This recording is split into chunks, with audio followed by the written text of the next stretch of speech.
And good evening, everyone, and welcome into the UFC Fight Cards podcast presented by Orange Fire Media. I'm your host, Russ Renaud. Thanks for joining us here on a Saturday night after another UFC event, this one from Abu Dhabi, so Fight Island. And we had a great main event in the bantamweight division between Corey Sandhagen and Umar Nurmagomedov. So, tonight's featured cards are all of our favorite fighters who end with V. We actually got rid of our Umar Nurmagomedov cards a few weeks ago, so don't have those, but have a couple of other Nurmagomedovs that we will show later on. So let's get right to it and talk about this pretty good card for, fight night.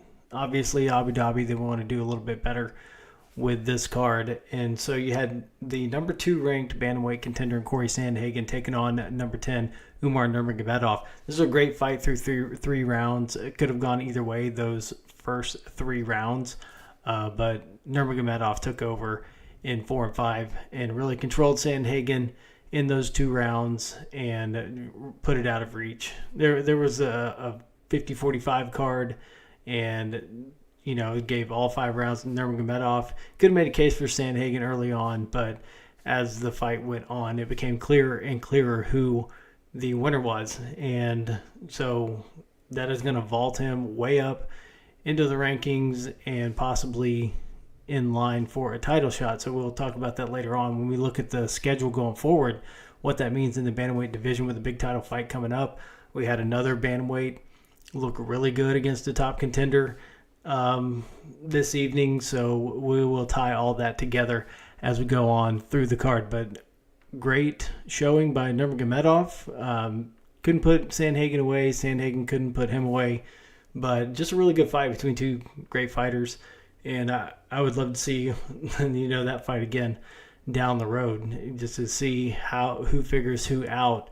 Because I don't think either one really could do what they wanted to do. It's just Nurmagomedov did a little bit more on his side, because Sandhagen was stuffing takedown after takedown early on, but just couldn't do it later on in those championship rounds. So unanimous decision for Umar Nurmagomedov, who looks to jump and vault into that top 5 in the bantamweight division this week.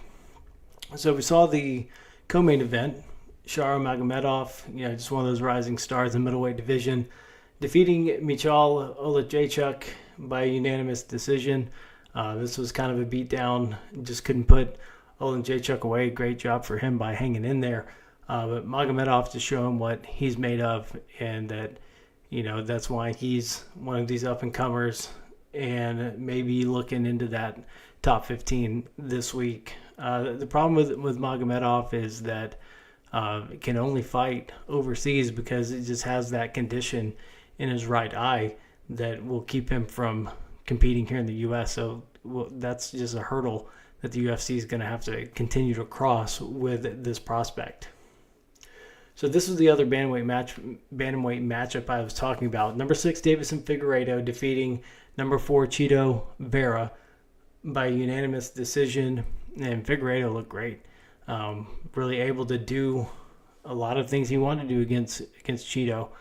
I thought Chito would bounce back and, get off to that slow start that he usually does, but then turn it on late and get this win. But it didn't happen. Figueiredo was awesome, looked great, and can tell he is taking this latter part of his career seriously, wants to be that double champ. And so he called for that title shot after this, but, I think with that performance that Nurmagomedov put on, that's going to put him in that position to get that next title shot, or maybe those two fight, and then the winner gets the winner of O'Malley and Dvalishvili later. So I would not be surprised to see Figueiredo, Nurmagomedov, and then you see the winner between O'Malley and Dvalishvili early in 2025. That would be what I would think would happen. Seems to be the most logical, being that those two were on the card together tonight. So we'll see what happens in the bantamweight division going forward.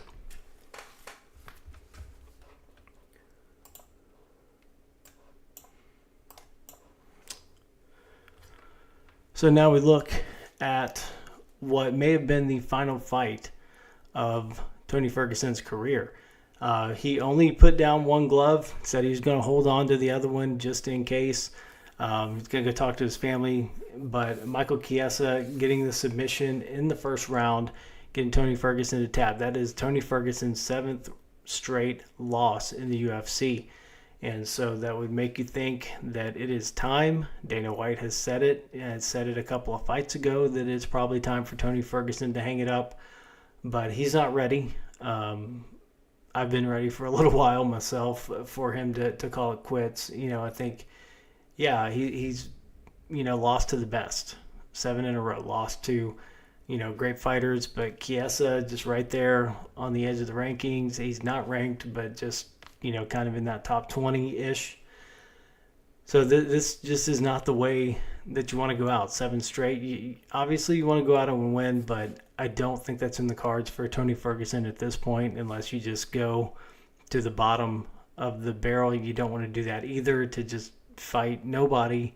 Not to say that it's nobody. If you're in the UFC, you're in the UFC, but it's time. It's just time. I don't want to see Tony Ferguson fight anymore.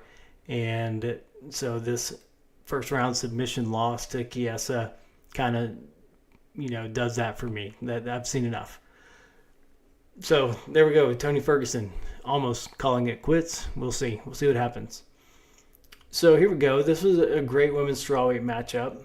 Number 7 against number 10. Mackenzie Dern defeating Lupi Godinez via unanimous decision. This was a great fight. And, Godinez outstruck Mackenzie Dern, but Dern controlling the action on the ground and in the wrestling, and those submission attempts almost had Lupi a couple of times, but hung in there and went the distance in this fight and did not tap. But Mackenzie Dern looking pretty good. I think Lupi Godinez is probably underrated at number 10. And I think they're probably pretty evenly matched, somewhere just right there in that, top 5, top 10 range, just like they are. And so Mackenzie Dern bouncing back and looking great tonight. And so kind of move into another top 5 contender and see if she can break into that top 5 and get a title shot at some point. But she'll have to do a lot of winning between now and then, because just the people she's lost to, it's just set her back each time. So it's just that 1 step forward, 2 steps back thing. So Mackenzie's just going to have to make a little run here. So to round out the main card, we had Joel Alvarez with a TKO in the 3rd round over Elvis Brenner in the lightweight division. So a great performance by Alvarez, going ahead and getting that knockout late in the fight.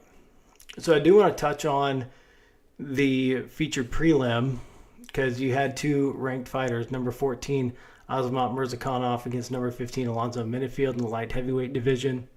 This is a great fight to lead into the main card, especially on ABC today. Just a great spot for the UFC to kind of make a bigger impression to a wider audience. And so Murzakanov with a knockout in the 2nd round, and it just looked amazing against Minifield. Minifield just hung in there. He's great at doing that. He can take a shot. He will keep coming at you. He landed his own shots, but Murzakanov just too much in this one, and I think you're going to see a lot in a kind of, toss-up light heavyweight division. 2 through 15 is just kind of, a bunch of guys. You've got Pineda at the top, and you've kind of got Ankalaev there. He's just kind of had some weird stuff going on in his decisions. But, Murzakanov going to be moving up, and it's good to see. Like seeing that with a great performance tonight. Really impressive. So let's go ahead. We've got the rest of the card. Nothing really crazy there. I mean, we started off the card with 5 straight decisions. We did get the first knockout of the night, was Kawhi Fernandez against Muhammad Yaha in the lightweight division. So knockout in the first round. So that was our first stoppage of the night. But not a whole lot to talk about on the rest of the card. So let's go ahead and jump in to what we have on the schedule for the rest, of the fall as we get into October. We'll go from next week until October here as we look at. First, starting off with next week, we have a fight night from the Apex, which is nothing great. Heavyweight matchup between Marcin Tybura and Sergey Spivak, number 8 against number 9. It's okay. I mean, I'll probably watch the main event. No, I'll watch most of it, but Chris Gutierrez, Javid Basharat, bantamweight matchup. Damon Jackson, Chepe Mariscal. In a featherweight matchup, women's bantamweight, number 12, Yana Santos against number 14, Chelsea Chandler. And then welterweight matchup, Uros Medic, Danny Barlow. And there you see flyweight matchup, Alan Nascimento against Jafel Filo. Down on that prelim, you see the women's bantamweight matchup. There's a ranked matchup between number 8, Carol Hosa, and number 11, Pani Kianzad. And that's a kind of a sneaky good fight, and I'll kind of keep an eye on that one next week, because I do look for that more on those fight night cards from the Apex, that some of these women's fights are just better. You've got Santos and Chandler, Hosa, Kianzad. Those are just kind of better fights than some of the others on those cards. That's usually just the way that works. So let's go to August 17th, UFC 305 from Perth. We are going to be doing a live main event coverage of that one. So we will be on. You'll see me. You won't be able to see the screen or listen to any of it, but I will be giving a play-by-play of the main event that night. So that will be on then. And you will hear the main event between the middleweight champion, Dracus du Plessis, and the former champion, number 2 contender, Israel Adesanya. So I'll be on live then. And if you can't buy the pay-per-view, we'll be here bringing you that coverage. You can talk to us on the chat and learn anything else that you want. Just ask any questions that you want to see, all on that card.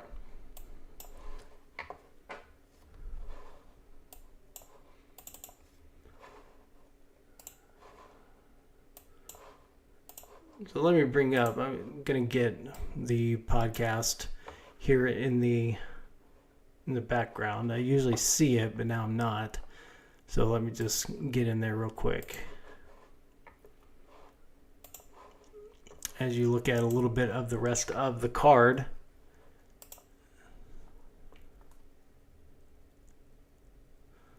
So sorry about that. Just bear with me here just a little bit. I'm trying to get back to this main screen. That's okay. It'll be okay.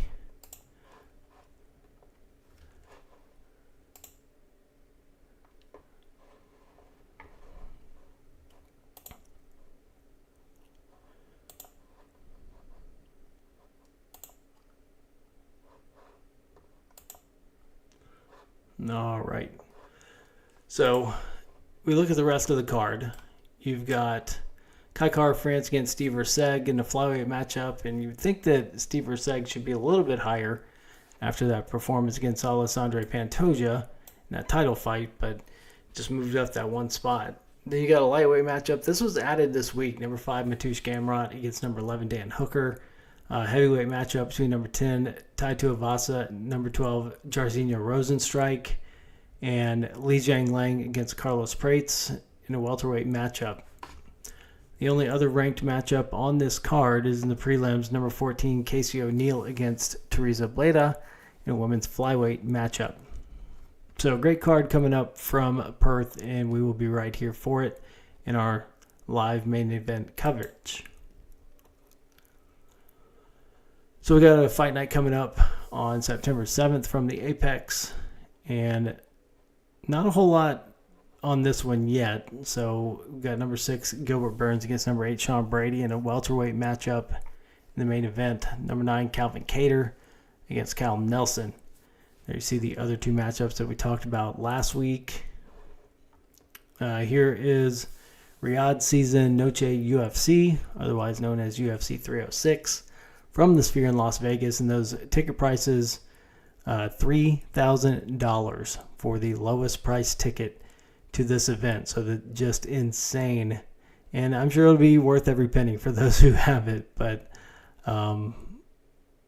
those tickets going on sale this week, kind of insane. But looking forward to it. Bantamweight matchup between the champion Sean O'Malley and the number one contender Merab Dvalishvili. And as we said earlier, maybe see a Figueiredo Nurmagomedov matchup, and then the winner gets the winner of this one. We'll see. Got the wrong designation here over on the side. Sorry about that. But a women's strawweight championship on the line between the champion Alexa Grasso and the former champion and number one contender Valentina Shevchenko. So that is the trilogy between these two. We saw Grasso get the submission against Shevchenko in the first matchup to take the title, and then we had a draw the last time. So Grasso kept the title, but it was a draw.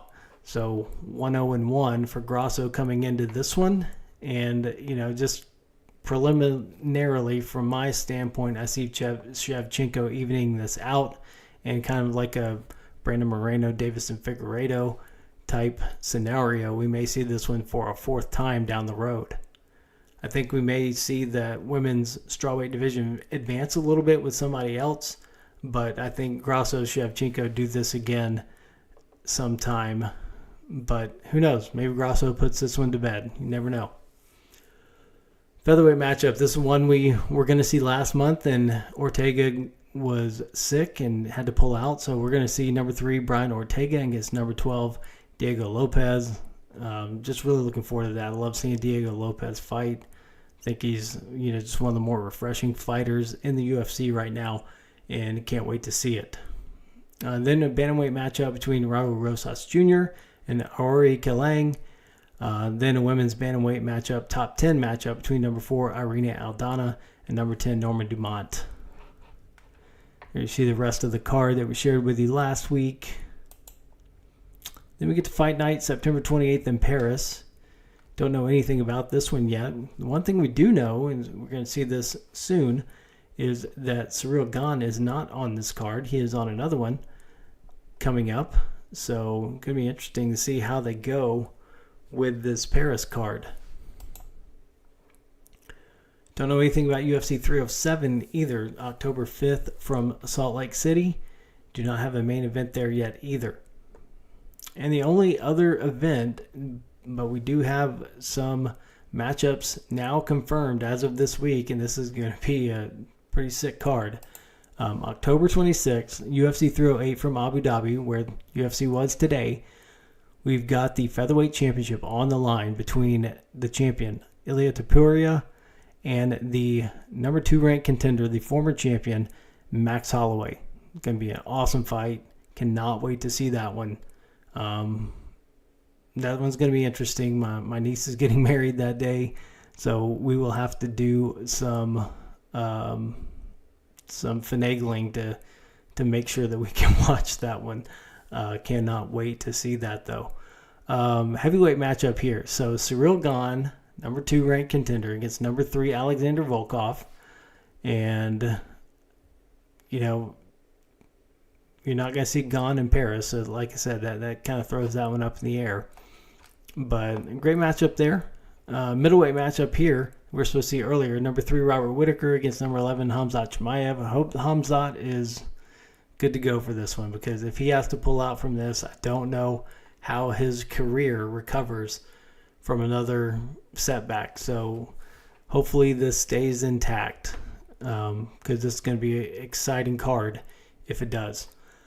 Light heavyweight matchup is number 2 Magomed Ankalaev against number 5 Alexander Rakic, which is kind of surprising to me that Ankalaev would take this fight and not wait for a shot at the title against Alex Pereira, because that would kind of make sense to me that he would be next in line for Pereira, unless there's just something going on behind the scenes that we don't know about. But interesting there. that's not next on the radar. Or maybe just Pineda coming off that win over Yuri just needs some time, because he does fight a lot. He's a pretty active champion. So just wants to make Ankalaev earn it and face off against Alexander Rakic in this number one contender fight. So that is the schedule that we know about for right now. So this has kind of been where we've stopped for the last couple of months now. We don't know anything past this, and obviously if we go back a couple, we don't know anything about 307, don't know anything about Fight Night in Paris, so it takes some time for the UFC. I wish they could, have these things a little bit better mapped out, but, you'd rather them do this than have a bunch of canceled fights. So we'll deal with it best we can, and we'll just move on.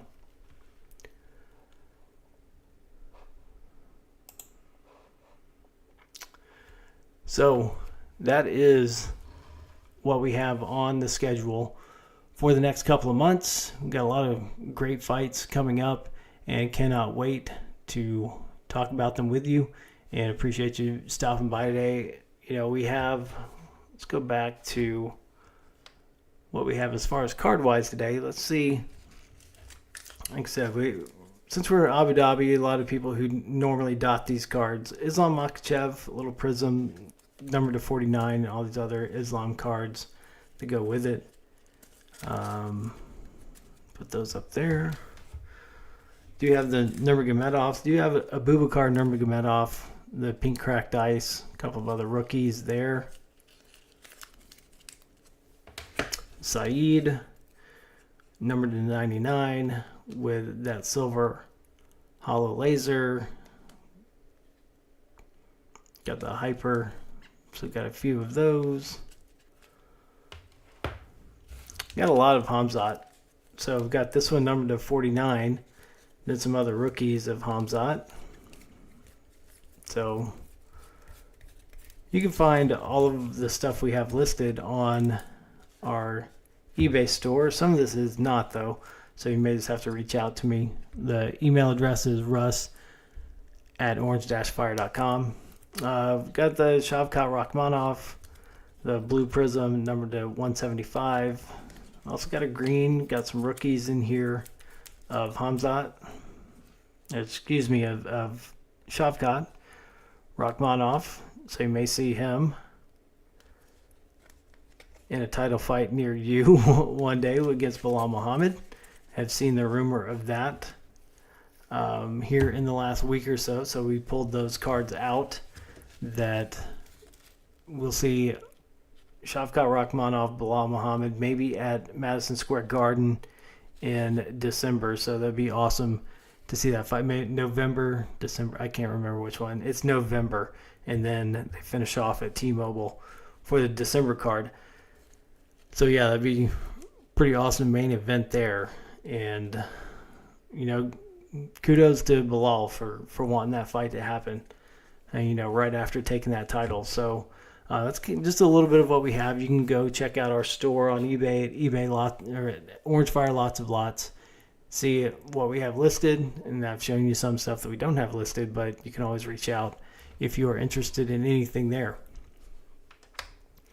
But once again, just thanks a lot for stopping by. We're going to talk UFC every week that there's an event. We'll be here usually right after the main event, but sometimes these afternoon cards are a little bit harder.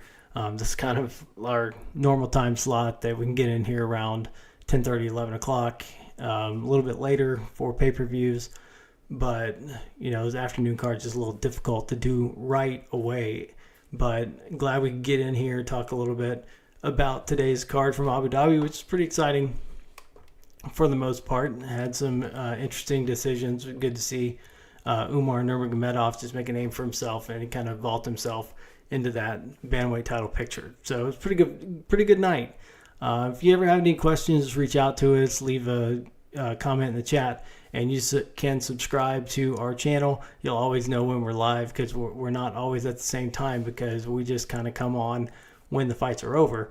So it's not always a set time, but our subscribers are always entered into our card giveaways. We have a lot left over that we want to give away. We've got lots of former champions, 15, 20 cards each. John Jones, Holly Holm, Misha Tate, Glover Teixeira, and who else we got? Robert Whitaker and Justin Gagey. Got a lot of cards that we want to give away once we reach that goal of ours that we're trying to get to. So just appreciate you sharing our show with anybody else that you think would be interested in the UFC, and we always want to make this show better. So appreciate you stopping by, and we will see you next weekend when we bring you the recap of that Apex card fight night on August 10th between Marcin Tybura and Sergey Spivak. So I'm Russ Renault, and this is the UFC Fight Cards podcast presented by Orange Fire Media, and we will see you next weekend right here on YouTube. Good night, everybody. Thanks, and we will see you next week.